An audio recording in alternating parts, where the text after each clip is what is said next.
In fact, the basic question is, I want 10 crores of rupees, can I have it?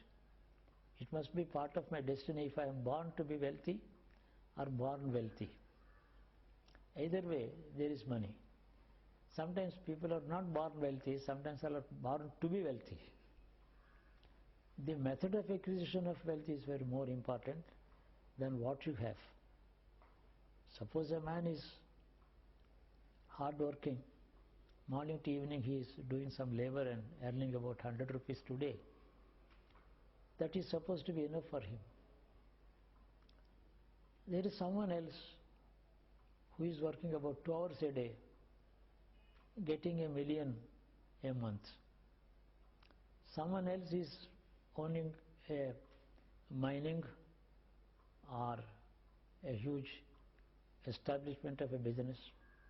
Then there is no limit. He is making 10 crores a month.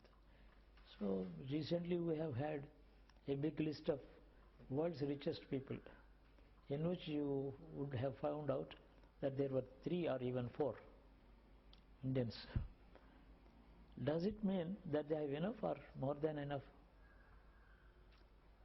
Contrast is, compare them and contrast with the average Indian citizen here.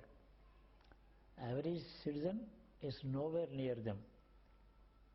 But does it mean those world's richest people are much more happier than an average man who is earning just enough for his home a month? These people are also happy. A man who is earning about 10,000 rupees with a wife and a child, living in a rented house, he is not complaining. Just suppose you ask him, are you having enough? And, sir, I am having just enough. My budget is shoestring budget. Suppose you ask him, suppose I give you 20,000, what will you do about it? Certainly I will jump at it, sir. And what for? If your 10,000 is already enough for you, why do you need 20? Then I can take some insurance, I can take some loan for a house, I can repay the loan and things like that. Then the desires and ambitions start once you have even 10 rupees more than what you need. So ultimately your mindset, your frame of mind, your values in life, what do you think is the essence of what for are you living, if you ask me? Suppose I say something, that is my mindset, my value system, my outlook on life. So it varies from man to man. Point is, there is a saying, enough is enough. People always say it. But if you ask them how much is enough, enough is enough. That is the golden rule. More than enough, there is a saying, enough and to spare. We always say it. So these are common words we use, enough and to spare. You must have enough for yourself, you must have something to spare to the others also. Then your life is supposed to be not only healthy, then you are a wealthy man. Suppose you need only 10,000 rupees, you are getting 12,000 rupees. That 2,000 is there to be spared to the others, then you are called wealthy. That is known as Aishwaryam. In our Indian tradition, the word Aishwaryam is used frequently. And people usually think when I am going to Lakshmi temple, I ask for Aishwaryam, which means money. No, money is not wealth, money is not Aishwaryam. Money that is correctly utilized for an honest, self-sufficient life of peace and happiness. And that money that you have to spare to the others, you can spare to the others.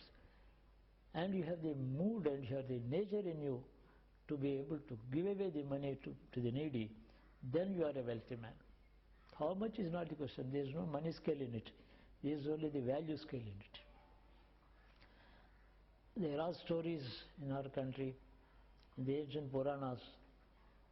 Even the poorest Brahmin who was begging for his food in 4 houses a day, he would entertain a guest in that. He receives a guest and invites him, please share what little we have. The golden rule is to be contented. Contentment is the rule. Contentment, there are 2 words, satisfaction and contentment. What is satisfaction? When your ambition or your desire is fulfilled, you are satisfied. Suppose you have no desire at all, that's called contentment. Big difference is there. Those who are contented with whatever they have or what they don't have, that is the ideal human nature.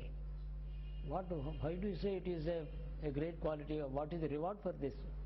Certainly, Aryan culture has always counted upon those virtues which would release him from the bonds of earthly life, causing his rebirth again and again. Those qualities which permit you to leave this world once and for all, never to return in the next janma, that is the kind of virtue. This is one of the wonderful golden virtues a man has to think of.